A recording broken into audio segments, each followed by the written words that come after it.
Ila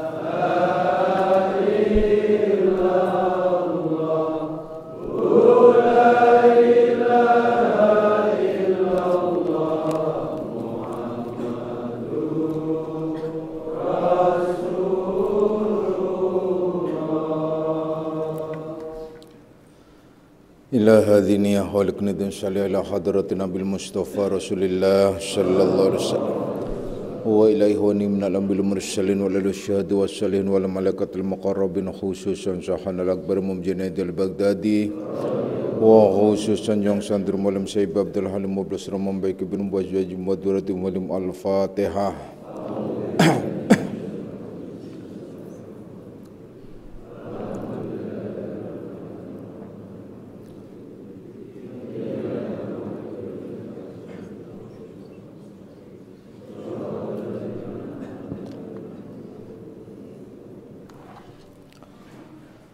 Mari kita baca suratul Fatihah sekali lagi.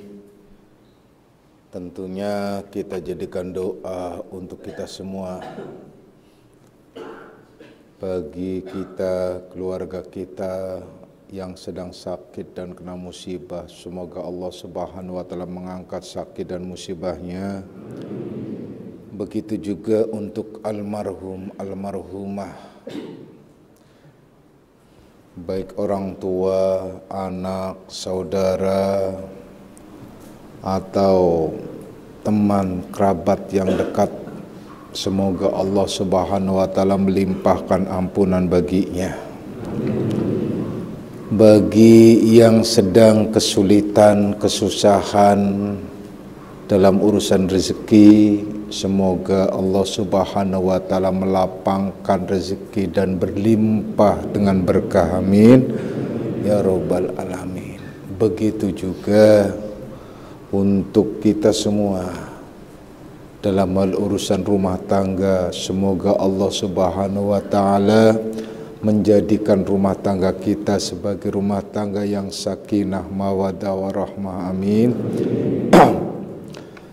Dan yang terakhir tentunya ini adalah sudah mulai musim haji, di mana banyak saudara-saudara kita yang pergi, yang hendak menunaikan panggilan Allah.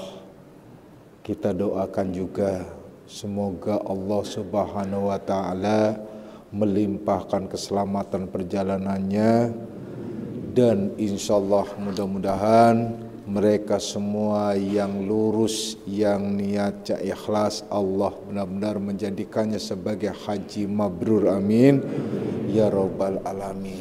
Kita juga memaafkan kesalahan-kesalahan saudara kita yang hendak pergi ke sana, dan kita juga tentunya selalu berdoa untuk mereka semua. Dan kita juga khusus untuk kita semua, semoga dalam waktu-waktu dekat ini, kurang lebih adalah sekitar sebulan lagi ya, sebulan lebih dikit lah istilahnya, kita akan mengadakan kurban dan kita berdoa. Mereka yang haji di sana, kita di sini berkurban, maka kita berdoa insyaallah kalian semua akan mendapatkan limpahan rezeki dalam bulan-bulan ini. Dan insya Allah limpahan rezeki itu adalah berlimpah ruah hingga kita semua bisa menunaikan kurban untuk Allah Subhanahu wa taala, amin ya rabbal alamin. Ila hadina walikun salih al-Fatihah.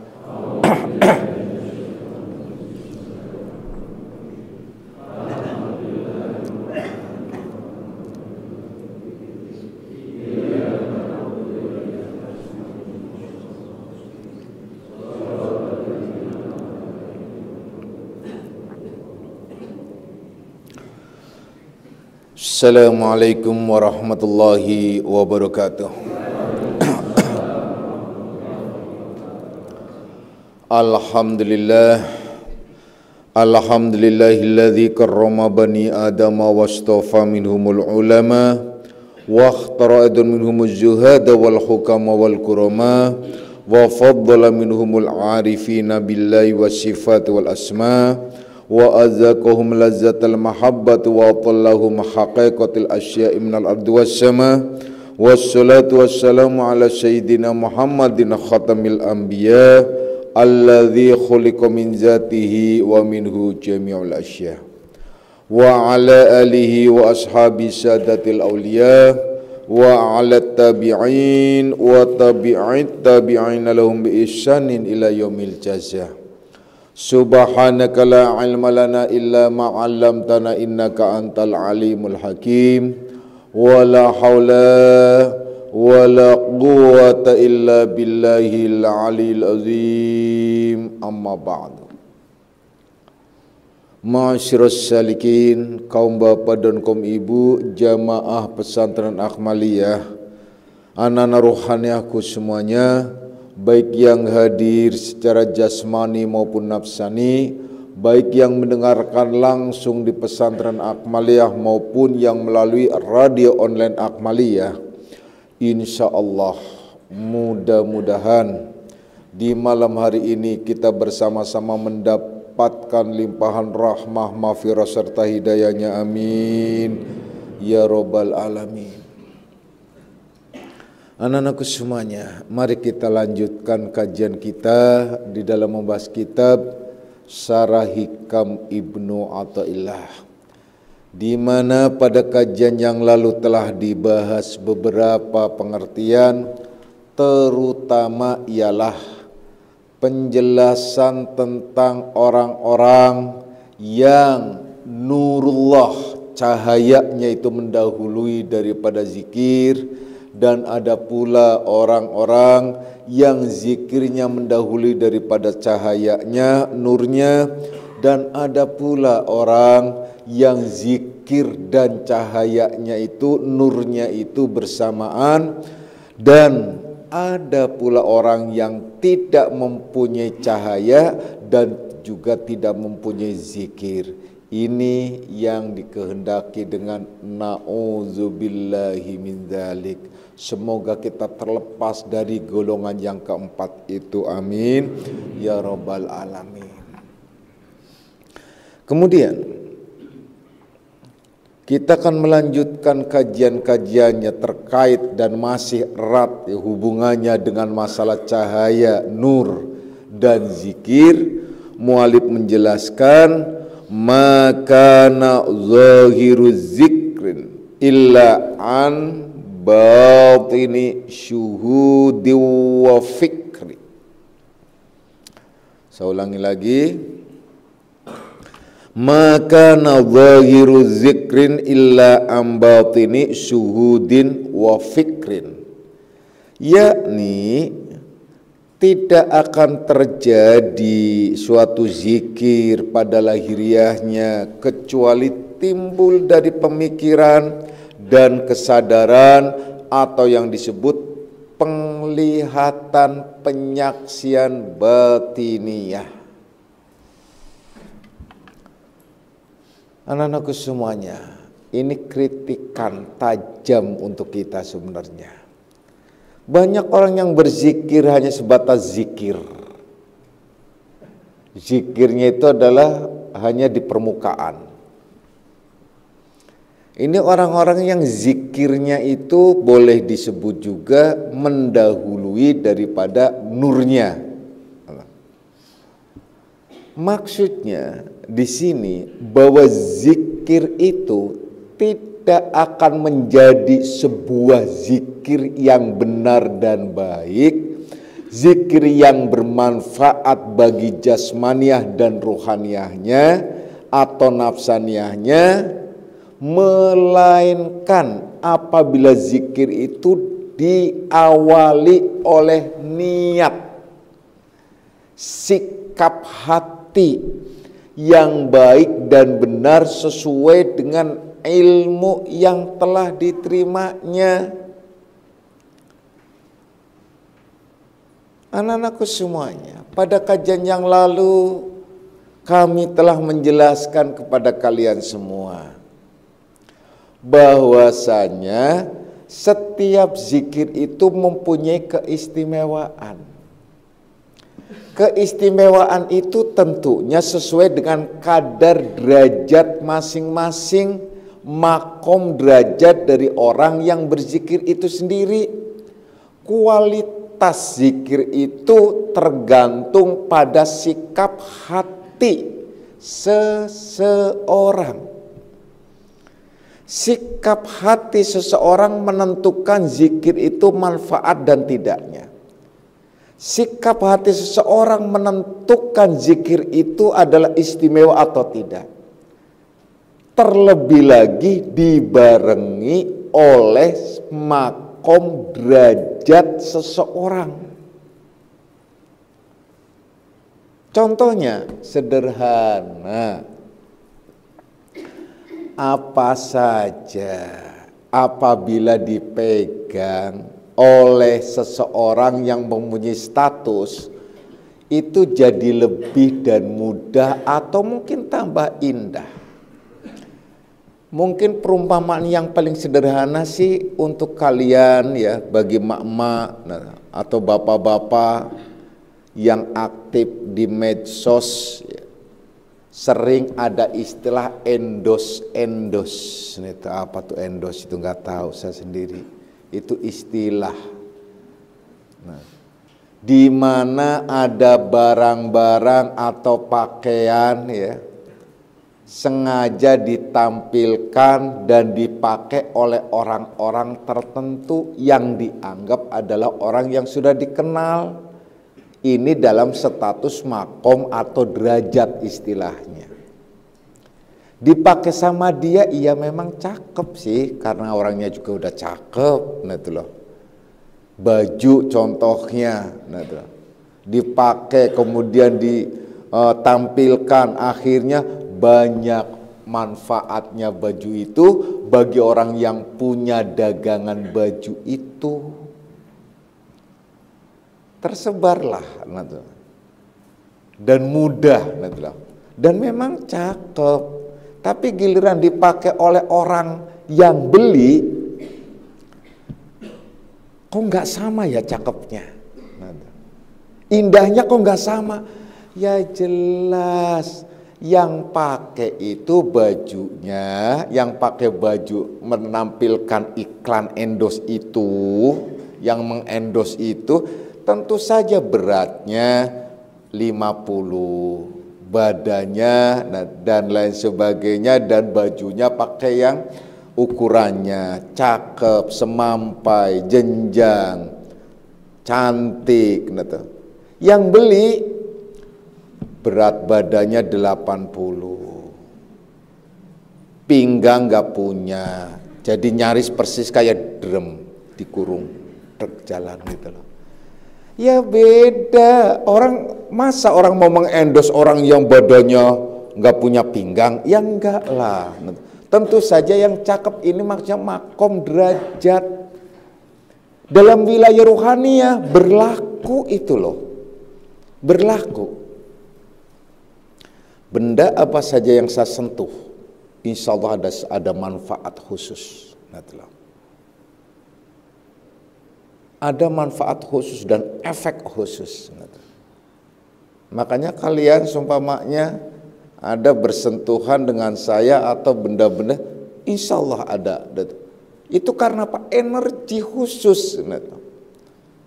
Seperti barang-barang, benda-benda yang dipakai oleh Rasulullah Sallallahu Alaihi Wasallam itu punya energi khusus sampai dipraktekkan dan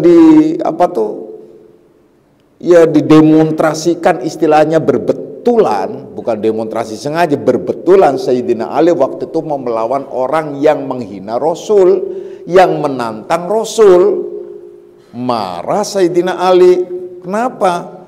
Nah itulah Rasulullah itu kalau ditantang atau diapa-apain dirinya, beliau itu sabar, diam. Tapi sahabat tidak ada yang sabar.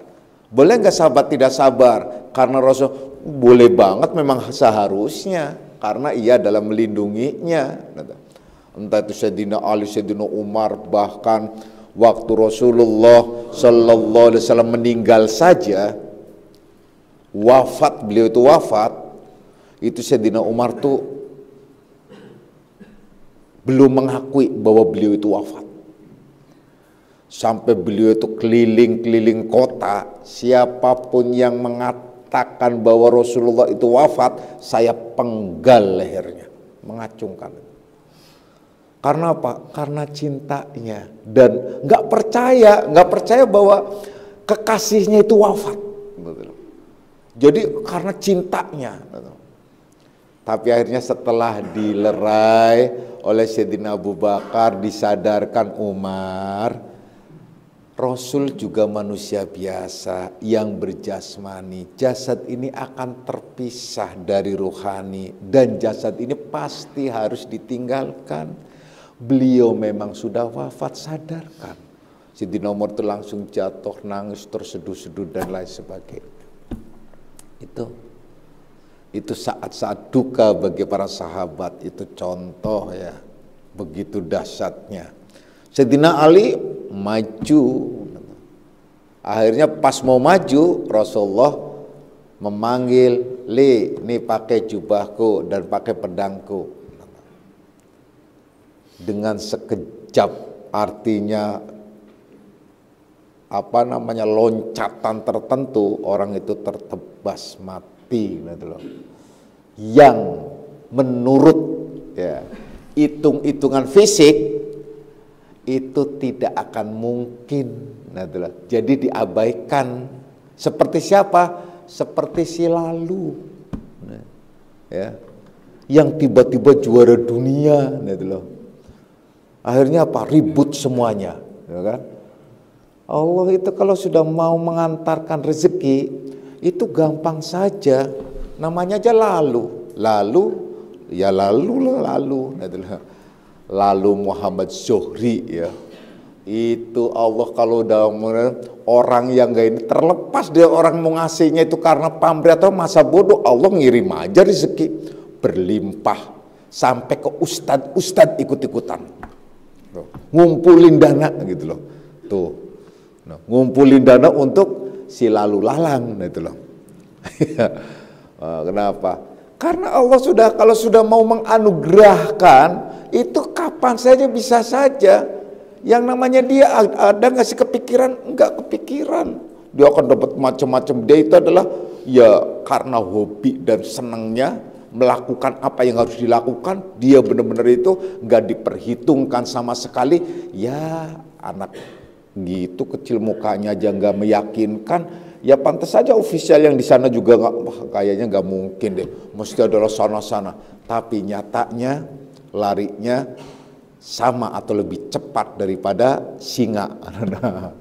Cepat ya, dalam waktu 100 meter itu ditempuh hanya 10 detik, 18. Itu anugerah, itu kekuatan, dan anugerah itu adalah Allah berikan kepada siapa saja. Dia kayak mendadak tuh pulang ke Indonesia, ada yang 1M, ada yang ngasih mau rumah, ada yang malah ngasih rumah gitu di tempat, satu tempat gitu, rumahnya mau dibenerin gak mau, udah macam-macam. Dah, itu Allah kalau sudah mau menganugerahkan itu bisa saja. Jadi kalian gak usah khawatir, gak usah bingung gitu loh. Nah, oleh karena itu, apa saja benda, apa saja yang tersentuh oleh orang-orang yang ahli zikir sesuai dengan status dan derajatnya, itu akan mempunyai sebuah keistimewaan tersendiri. Nah, itu loh. Makanya juga nggak usah aneh, bukan kerisnya yang sakti, tetapi karena energi para aulia, ada orang-orang yang khusus terdahulu itu masih ada menjadi ruh benda-bendanya beliau. Nah, itu. Namun apabila benda itu dipegang oleh orang yang nggak ngerti tauhid, paham, itu akhirnya menjadi syirik. Nah, itu loh. Menjadi syirik loh.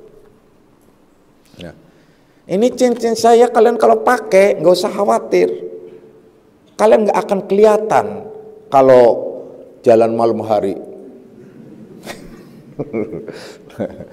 Nah, serius, kalian pakai cincin ini tuh makan di mana-mana nggak bayar, percaya deh, gratisan pokoknya itu. Iya, di mana-mana makan nggak bayar, masuk warung nggak bayar, makan nggak bayar, keluar baru bayar. Nah, hitung-hitung. Nah, banyak, banyak. Makanya kalian sengaja, Bapak kadang memberikan hadiah terhadap kalian, apalagi kalian yang memenuhi panggilan Bapak hadiah, itu sengaja Bapak kasih energi dalam diri untuk kalian semua. Karena apa? Itu sekaligus juga untuk pegangan. Untuk apa? Selama Bapak masih hidup, dan sekaligus juga Bapak untuk mengenali kalian, dan sekaligus juga untuk mengontrol kalian. Itu GPS loh. Nah, itulah. Jadi kalian macam-macam kelihatan juga di sana. Nah, itu udah. Makanya lebih baik kalian gak usah terima benda-benda dari saya. Udah ya. Jadi zikir itu ketergantungan pada siapa yang berzikir. Jadi akan menjadi istimewa. Akan menjadi istimewa. Nah, itu loh. Termasuk firman Allah ayat-ayat. Itu ketergantungan siapa yang membaca. Coba firman Allah, contohnya, kalau yang membaca itu adalah orang-orang, nggak usah dari wilayah batiniah, dari wilayah dia itu adalah hobi dalam kiroah, kemudian dia melantunkan murotalnya, nyaris nggak ada orangnya nggak suka loh, terpesona. Kalian sering menyaksikan beberapa kali ya sahabatku yang saya panggil ke sini ya, yaitu Muammar itu melantunkan, wah, rezekinya itu melalui itu, coba berlimpah dia di mana-mana. Wah, itu istimewa banget. Yang namanya ayat-ayat itu dilantunkan dengan begitu dahsyat dan indah, enak. Dan satu ayat, wah, istimewa banget. Nah, kalian baca berulang-ulang, tetap aja malah yang dengar 4. Karena udah tajwidnya salah, mahroja ini segala berantakan semuanya. Ya orang juga, ya Allah, saya pikir alangkah baiknya andai saja bukan Al-Quran yang dibaca, udah saya lempar sendal tuh orang tuh urusannya. Bagus Al-Quran yang dibaca. Jadi masih menghormati Al-Qurannya. Kalau lagi nyanyi aja, udah melayang. Itu contoh. Dan saya lihat lagi, malah saya share nggak tahu ya, video ya, saya lihat di YouTube apa di mana gitu. Orang Indonesia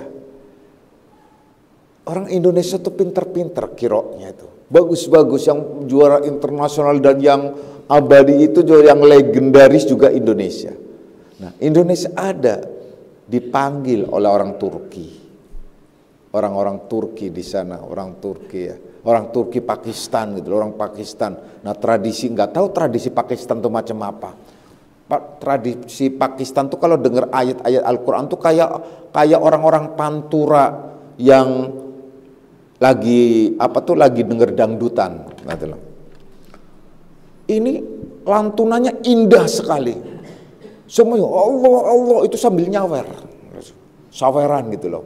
Oh, uang Pakistan, saweran sampai ada nempel di peci segala macam, saweran gitu loh. Saya ditanya sama istri, pas saya lihat, emang boleh Pak begitu? Ya anggap aja dangdut di Pantura, nanti loh.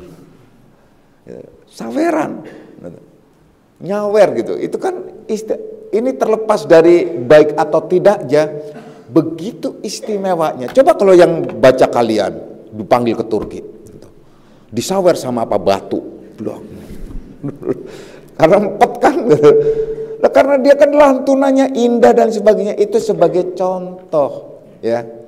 Itu contoh. Jadi apa saja ketergantungan pada derajat dan makom seseorang. Benda apa saja juga dipegang, tergantung pada yang memegang siapa. Baju siapa yang pakai gitu loh. Kalian nggak tahu gitu. Yang namanya kaosnya presiden, pasti nggak jauh-jauh, paling lagi top-topnya juga 50.000 harganya. cumpamanya gitu. Atau mungkin iya 100.000, oke deh. Atau mungkin 350.000, iya sama lah, cumpamanya gitu. Tapi kalau yang pakai dia, karena dia presiden, dibuka, cumpamanya dibuka, di habis main tenis dibuka, mesti banyak orang yang mau. Coba kalau kalian buka, gitu, kaos kalian, ada yang mau, gitu, tutup hidung semua. Ya kan? Sama. Yang saya terpesona dulu itu sekitar tahun 90-an lah. Itu tayangan TV, yaitu presiden sidak atau lihat ketapos, lihat sapi. Ya, lihat sapi kan dulu ada tuh, nggak tahu sampai sekarang masih ada nggak, itu presiden, waktu itu zamannya Presiden Soeharto. Kemudian karena presiden yang lewat dan langsung biasa, menteri-menteri ajudan semuanya gitu. Itu apa namanya, kotorannya itu, kotoran apa segala macam, kotoran apa tuh namanya sapi itu akan dijadikan kompos untuk apa namanya, untuk apa namanya, untuk tanaman-tanaman agar subur, itu adalah sebagai pupuk lah. Yang namanya kotoran sapi kan mesti bau. Karena yang pegang presiden, pegang, set, langsung dia lihat itu cium atau enggak lihat, taruh. Yang di belakang ikut-ikutan. Tuh, nah itu loh. Kenapa? Karena yang ngawalin presiden, nah itu loh. Coba kalau yang ngawalin kalian, apa yang terjadi? Lempar batu, ya. Nah itu sama. Dari dulu memang itu psikologis, orang yang cinta dan ikut, mesti ngikutin. Nah, seperti Rasulullah Sallallahu Alaihi Wasallam waktu tawaf, dulu tawaf itu biasa. Pada saat beliau tawaf terakhir, beliau itu tawaf itu putaran-putaran terakhir, beliau itu langsung mendekati mendekati Hajar Aswad. Waktu itu Hajar Aswad masih kelihatan nongol, jadi kelihatan, jadi batunya itu ada agak gede, kelihatannya. Nah, beliau itu langsung agak nunduk dikit gitu, menciumnya, menciumnya. Nah, Sayyidina Umar, orang-orang yang di belakang, sahabat, ya ikut mencium. Karena apa? Rasul mencium, itu sunnah. Dan itu adalah nilainya istimewa. Sayyidina Umar berdiri dulu, dasar dia kan kritis. Hai Hajar Aswad, kamu itu hanya sekedar batu, makhluk biasa, gak ada apa-apanya. Andai saja Rasul gak nyium, kagak gue menyium. Amit-amit deh kamu. Akhirnya cium-cium juga, ya deh cium. Pergi deh. Nah itu, tuh, kenapa? Nah itu sikapnya Sayyidina Umar itu pas, bener itu begitu. Jadi saya mau menyentuh Hajar Aswad itu karena Rasul menyentuh. Nah itulah. Itu maksudnya. Karena disentuh oleh Rasul itu Hajar Aswad, sehingga mempunyai sebuah keistimewaan. Dalam sebuah riwayat, Hajar Aswad itu adalah sebenarnya nama batu itu setelah proses, ya, proses di bumi, ya. Yang dijelaskan itu adalah batu, kalau zaman sekarang itu batu planet lain. Nah, orang-orang yang beriman menyatakan itu batu dari surga. Nah, yang diturunkan ke bumi, yaitu suatu planet. Ya surga kan planet lain, turunkan bumi meteor. Dulu itu bentuknya berkilau kayak model berlian. Jadi begini, batu itu adalah karena sampainya ke bumi, ini loh, sampainya ke bumi itu kena atmosfer dan dia harus menembus, itu kan kena panas gitu.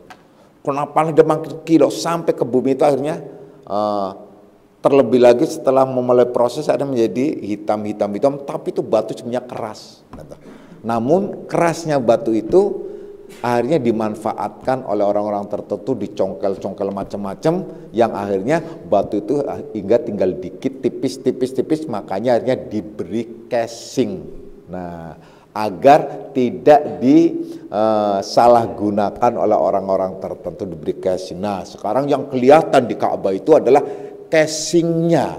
Nah, casingnya Hajar Aswad itu. Nah, tapi Hajar Aswadnya sudah pecah-pecah sehingga pada saat kita menyentuh Hajar Aswad itu hanya rata sedikit gitu. Jadi kayak ditanam, setelah disentuh itu sedikit gitu. Nah, kita tidak membahas ke sana ya. Jadi ya, itu semua tergantung ya. Ka'bah itu dibangun oleh tangan-tangan orang-orang yang istimewa, bahkan disebut Abu Tauhid, ialah Nabiullah Ibrahim alaihissalam. Maksudnya dibangun itu direnovasi gitu. Yaitu pembangunan ulang karena telah roboh, runtuh. Ka'bah itu adalah disebut rumah tua. Pada saat Nabi Ibrahim membangunnya, dia itu sudah ada pondasi bekasnya. Jadi rumah itu semenjak Nabiullah Adam alaihissalam itu sudah ada sebenarnya. Nah karena proses waktu runtuh, akhirnya dibangun perintah oleh Allah, dibangun lagi, yaitu oleh Nabiullah Ibrahim. Karena tangan Nabiullah Ibrahim alaihissalam dan Nabiullah Ismail, itulah keistimewaan hingga menjadi doa, energinya itu adalah doa yang istimewa, yaitu minta bahwa tempat itu adalah diberikan keberkahan, termasuk yang mengunjungi dan sekitarnya terbukti keberkahan itu. Begitu juga Madinah mendapatkan keberkahan dari Rasul. Begitu juga Masjidil Aqsa gitu. Keberkahan. Namun keberkahannya itu tidak nyata seperti Masjid Nabawi dan Masjidil Aqsa, karena diawali Nabi Sulaiman itu adalah juga dengan peperangan iblis pada saat itu dan setan. Itu adalah Masjidil Aqsa, intinya itu semacam itu. Anak-anakku semuanya, begitu juga di sini. Kami selalu berdoa untuk siapapun yang hadir ke sini dan di tempat ini, ialah sebagai tempat yang Allah limpahkan keberkahan untuk kita semua. Amin ya robbal alamin. Anak-anakku semuanya, jadi zikir itu apapun yang kalian ungkapkan, apapun yang kalian nyatakan, apapun yang kalian lafadzkan, itu mempunyai keistimewaan. Namun zikir itu akan lebih istimewa lagi apabila dia diawali oleh atau diawali dari batiniah. Batiniah yang bersih, batiniah yang lurus. Artinya bahwa zikir itu akan menjadi energi yang istimewa. Zikir itu mempunyai bobot yang istimewa. Zikir itulah bisa memenuhi langit. Bahkan zikir apabila kalian memenuhi zikir ini, apabila zikir adalah orang-orang tertentu khusus, itu sampai ia memenuhi ruang angkasa, itu terpenuhi kalimat la ilaha illallah. Jadi terpenuhi oleh la ilaha illallah. Itu tercatat dan semua menutupi, sehingga dapat menutupi yang lain-lainnya. Itu keistimewaan zikir. Nah, zikir itu yang meluas dan sampai ke langit. Nah, itu menjadi semacam kayak lapisan, ya. Lapisan-lapisan, mungkin kalau istilah lapisan-lapisan seperti kayak lapis legit, kayak semacam kapsul, dan itulah yang akan menjadi energi orang-orang yang zikir pada saat ia melepaskan ya dirinya dari jasmaniahnya, nafsannya masuk ke wilayah ruhania, atau sebut saja imigrasi ke planet lain. Itu yang menjadi kendaraan dan sekaligus sebagai perisai bagi orang-orang yang menuju kepadanya. Tentunya ialah orang-orang yang ahli zikir itu. Jadi zikir kembali lagi, kalian tidak akan disebut zikir itu adalah zikir yang baik dan benar, bermanfaat lahir dan batin, kalau tidak diawali dengan hati niat yang baik, hati niat yang ikhlas, hati niat yang jernih. Semua itu dapat dirasakan oleh kita, dan semua itu akan ada bagi orang-orang yang memahami, mengerti, mempelajari ilmu tauhid dan hakikat. Kalau orang-orang zikirnya itu adalah tidak didasari oleh ilmu tauhid dan hakikat, maka zikirnya itu menjadi zikir yang hampa. Tidak ada artinya, manfaatnya kurang. Ada manfaatnya mungkin hanya wilayah jasmaniyah, tapi tidak meluas, tidak menjadikan energi. Orang-orang yang zikir secara otomatis terlepas dari apapun, kalau dia ada zikir di satu tempat ini, itu dapat menyelamatkan lingkungan secara keseluruhan. Itu kalau zikirnya baik dan benar. Kan ada keterangan yang menjelaskan, baik dalam hadis qudsi maupun di dalam hadis atau dalam firman Allah, Allah akan menghancurkan suatu kaum, Allah akan menghancurkan suatu tempat, tapi Allah tidak jadi, karena ada laki-laki yang sedang berzikir, ada laki-laki yang sedang memuji Allah, ada laki-laki, itu istimewa. Maksudnya ialah bahwa suatu tempat itu mendapatkan energi khusus bagi orang-orang yang zikir. Apalagi kita bersama-sama. Jadi zikir bersama-sama berjamaah itu tentu saja akan lebih dahsyat lagi manfaatnya. Apabila kalian ternyata niatannya tidak baik dan benar, niatannya kurang bagus, maka apabila kalian ternyata bersama dengan orang-orang yang khusus, itu disamakan keistimewaannya itu. Itu manfaatnya zikir berjamaah. Oleh karenanya orang-orang yang suka zikir, menata zikir, tentunya orang-orang yang ahlu tarik. Orang-orang yang ahli tarik, orang-orang yang menuju kepada Allah Subhanahu wa taala.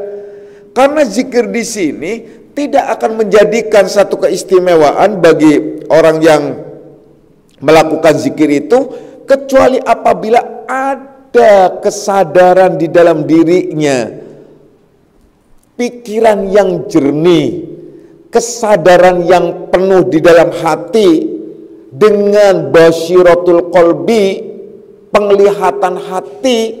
Maka yang dikehendaki kesadaran di dalam diri, penglihatan hati yang disebut basyiratul qalbi, tentu saja itu ilmu yang diterima oleh orang-orang yang ahli zikir itu, sehingga memahami, mengerti apa yang diucapkan, dan sekaligus menata apa sih yang diungkapkan itu pada saat dia mengucapkan la ilaha illallah.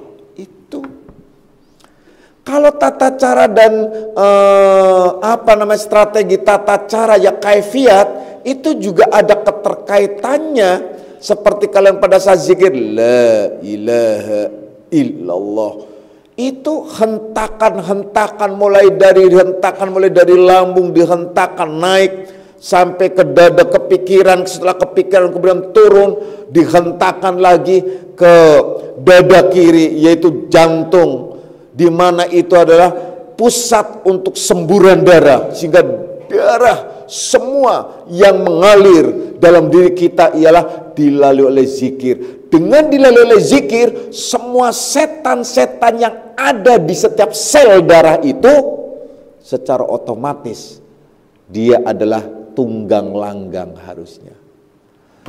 Iya Pak, saya udah zikir terus-terusan tapi kok setannya masih ada di dalam. Itu memang setan dalam dirimu tuh lebih sakti daripadamu. Nah itu, wah sakti banget berarti setannya ya di zikir. Itu persoalannya apa sih? Persoalannya ialah sikap hati yang belum pas di dalam menata zikir. Oleh karenanya pada saat kalian sebelum zikir, kalian jernihkan terlebih dahulu. Menjernihkan zikir itu istimewa adalah pada malam hari, kalian diawali dengan sholat mutlak. Setelah sholat mutlak kalian melakukan untuk kestabilan diri kalian lahir dan batin, melakukan sholat tasbih. Itulah sholatku. Nanti loh. Sholat yang istimewa di mana minimal setahun sekali atau seumur hidup sekali. Kalau kalian tiap hari itu diistimewakan. Nah, sholat tasbih itu satu keistimewaan tersendiri. Karena apa? Itu penjernihan dan menjernihkan hati. Maka pada saat selesai sholat tasbih, kalian membaca doa untuk kejernihan secara utuh. Konsentrasikan dan sentralkan semuanya. Ya Allah, Ya Rahman, Ya Rahim, Ya Hayyun, Ya Qayyum, Ya Dzal Jalali wal Ikram, Ya Ahlat Taqwa, Ya Ahlal Maghfirah, Ya Dzakira Dzakirin Tub Alayya Taubatan Nasuha, Wazidni bifadli rahmatika nuran wa duhuran wa wuduhan, Ya Arhamar Rahimin. Dibaca 5 kali. Masa nggak jernih juga akal pikirannya? Wah, kebangetan kalau gitu ya. Udah 5 kali, kenapa 5 kali? Nggak 7 kali, nggak ini? Jangan tanya kenapa, amalkan saja. Kalau Bapak jelaskan satu persatu, nanti kalian tambah bingung lagi. Pokoknya itu 5 kali sudah titik. Ya tapi kan saya kepengen tahu Pak, mau tahu boleh. Gitu loh. Kalau kepengen tahu kenapa 5 kali, tapi energi kalian akan berkurang. Karena apa? Kalian mempunyai harapan-harapan tertentu di dalam membaca 5 kali. Itu bahayanya juga ya. Makanya sengaja didiamkan aja. Cukup artinya saja. Yang penting kalian melakukan 5 kali membaca doa tersebut. Setelah selesai doa, kalian tata jernihkan hati dengan zikir Hu Allah. Hu Allah itu untuk menjernihkan, untuk mengosongkan oksigen-oksigen yang kotor di dalam pikiran. Zikir Hu Allah itu adalah 20 kali. Di dalam zikir Hu Allah 20 kali, di mana kalian mengembalikan ingatan kalian terhadap kedua orang tua lahiriah kalian, dan di situ kalian lihat tentang zat jaizul wujud. Kemudian kalian juga melihat tentang orang tua ruhaniah yang disebut itu juga kaitannya dengan zat wajibul wujud. Karena wilayah ruhaniah itu yang disebut wajibul wujud, wilayah jasmani itu yang disebut jaizul wujud. Apabila sudah jernih, clear, benar, baru kalian baca doa akhirnya. Ilahi anta maksudi waridhaka matlubi sampai akhir. Itu rangkaian doa itu adalah rangkaian puja dan puji, kemudian diiringi sholawat. Kenapa diawali dengan pujian dan dilanjutkan dengan sholawat sebelum zikir? Itu syarat mutlak yang gak boleh ditinggalkan, termasuk kalian kalau mau berdoa dan saling mendoakan. Itu syarat mutlak yang gak boleh ditinggalkan. Adab yang istimewa, yang sempurna, maka terus dilakukan zikir-zikir itu dengan melalui proses semacam itu. Setelah selesai kalian baca doa, mengulang lagi untuk kejernihan yang sesungguhnya, di mana kalian tetap zikir nafasnya Hu Allah. Setelah Hu Allah, kalian tekankan di dalam hati, lihat coba wujud diri kalian. Kalian kenal gak sih? Wujud diri kalian kenal gak sih? Gitu loh. Kok gak ketemu-temu ya? Ya itu persoalannya yang harus dicari. Dan di situ cukup kalian putarannya Hu Allah cukup 7 kali. Jika kalian belum ketemu juga wujud kalian, lanjutkan zikir la ilaha illallah terus dengan tekanan-tekanan, di mana zikir itu tekanannya harus, iramanya itu harus terus. Itu. Jadi diusahakan kalau zikir tuh iramanya itu harusnya monoton gitu loh. Ini kadang-kadang la ilaha illallah kemudian loyo lagi hilang ini, jangan-jangan pada tidur nih. Makanya Bapak hentakan lagi itu. Coba kalau kalian stabil la ilaha illallah la ilaha. Ini ada yang teriak-teriak, habis teriak-teriak hilang lagi. Iya pernah. Ada yang belakang teriakannya la ilaha illallah, gak sadar dah karena menekan la ilaha illallah. Dia gak sadar kentut kencang banget. La ilaha illallah. La-nya itu sambil belakangnya dut la ilaha illallah. Itu ada gitu loh. Jangan kira kalian Bapak nggak denger gitu loh. Denger banget deh denger. Ada yang akhirnya tiduran sambil nonggeng. Nonggeng yang di belakang, ya Allah kasihan gitu, dikentutin gitu loh. Ada juga yang semacam, ya nggak apa-apa, masih mending kentut dalam zikir daripada kentut di dalam toilet gitu loh. Kan nggak apa-apa lagi zikir gitu ya. Tapi kembali lagi, itu memang manusia yang harus dikulinokan, dibiasakan di dalam zikir itu terus, zikir. Nah, kalau terus menerus kalian zikir ternyata nggak terasa juga, ulangi lagi tiap hari ulangi. Harusnya kan kalian penasaran. Kalau kalian orang yang punya semangat tinggi pasti pernah, kenapa ya saya zikir kok nggak bisa ini ya? Itu bukannya kebenaran, aduh kenapa ya gak bisa, akhirnya lemah. Itu tidak, itu bukan orang yang ahlu tarik. Coba kalian bayangkan, umpamakan kalian bekerja di suatu tempat, kalian mengerjakan sesuatu, kalian belum selesai atau belum sampai maksimal, kalian kan penasaran, pengen ngulang lagi terus dalam melakukan apa saja, dalam pekerjaan loh. Kenapa di dalam zikir gak semacam itu? Kok malah akhirnya berhenti? Aduh ternyata gitu. Jangan, itu karena kalian terobsesi dan mindset kalian itu terbawa oleh pemahaman nggak ada artinya, nggak ada percuma di zikir ini kalau begini terus. Nah itu yang membuat lemah. Sebenarnya bukan begitu. Kalau kalian memang belum merasakan kan harusnya penasaran. Saya kalau mengerjakan sesuatu belum sampai pada puncaknya, enggak, saya pikir kejar terus, penasaran gitu loh, sampai ketemu titik akhirnya. Istilahnya,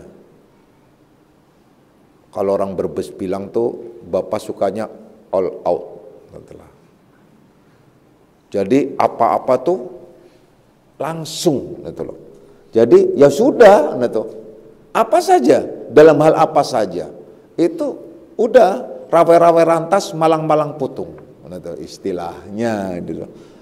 Udah, kalau nggak kena ya udah buntung-buntung deh, pokoknya masuk udah jebur aja langsung, udah selesai. Nah, karena prinsip saya dari dulu itu tidak pernah saya mengatakan nanti bagaimana, enggak. Bagaimana nanti kumaha engkewe lah, bos gitu, udah selesai. Udah. Kenapa harus nanti bagaimana? Nah, kenapa dari kumaha engke? Itu yang membuat keraguan-raguan. Tapi bukan berarti pada saat langsung jebur itu juga tanpa perhitungan juga, tetap juga dihitung. Jangan kemudian kalian jebur, bagaimana nanti, hidup aja. Tapi di kali itu ternyata ada buaya dan sudah tahu ada buaya yang jebur, ya udah lelep lah. Bukan berarti begitu juga. Kalau orang sudah ngasih tuh hati-hati tuh di sungai itu ada buayanya, jangan kamu jebur ke situ.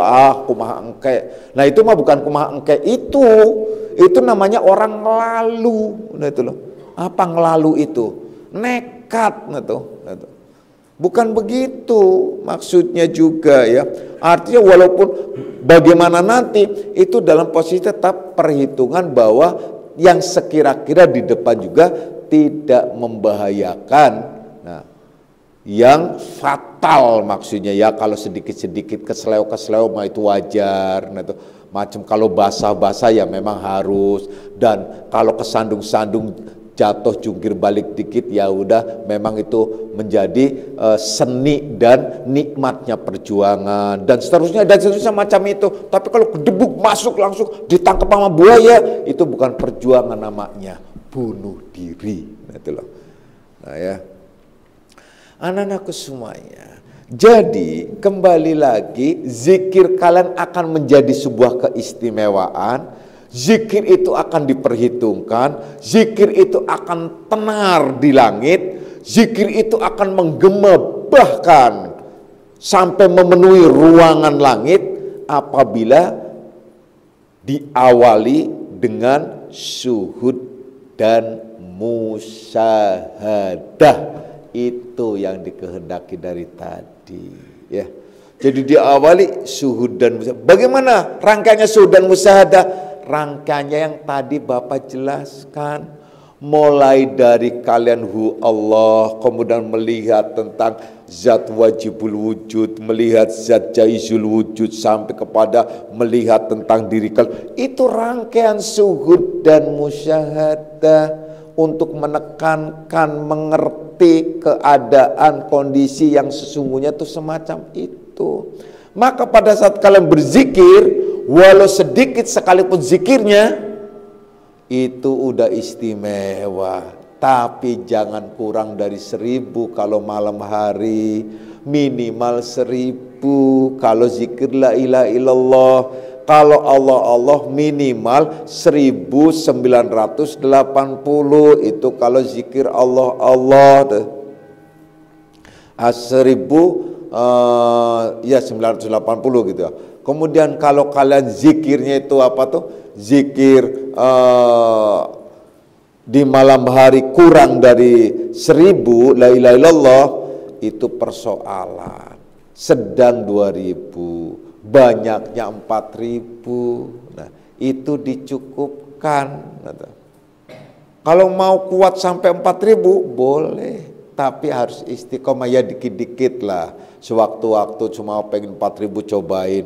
Kalau kalian mau zikir sampai 4000 la ilaha illallah, sebaiknya kalian mulai paling lambat itu adalah jam 1, mungkin sampai pas waktu subuh. Kalau yang paling sedang itu mulai dari jam 12, baru akhirnya kalian sampai waktu subuh kalau 4000. Karena setiap 1000-nya itu zikir standar itu kurang lebih sekitar 35 menit, itu setiap 1000-nya. Jadi 35 menit anggaplah 30 menit ya. 30 menit berarti kurang lebih 2 jam untuk zikirnya. Saya 2 jam setengah untuk zikir sampai 4000. Itu 2 jam setengah. Berarti 2 jam setengah, kalau kalian sholatnya itu setengah jam, berarti 3 jam. Berarti kalau mulai jam 1, 2, 3, 4 itu pas sampai jam 4 gitu loh. Itu kalau kalian sampai 4000 zikirnya gitu loh. Itu yang biasa Bapak lakukan dulu itu. Kenapa Bapak paham benar begitu? Karena Bapak menghitung baik dengan waktu maupun dengan tasbih, zikir-zikir itu gitu ya. Anak-anakku semuanya, jadi niatkan zikir itu dan posisikan sebelum kalian zikir, jadikan hati itu adalah sebagai rumah Allah. Hudurullah fil qalbi, hadirkan Allah di dalam hati. Sehingga kalian zikirnya itu adalah mempunyai keistimewaan energi dan bisa dijadikan sebagai kendaraan dan sekaligus perjalanan menuju kepada Allah Subhanahu wa taala, insyaallah. Amin ya rabbal alamin. A'udzu billahi minasyaitonir rajim. Bismillahirrahmanirrahim.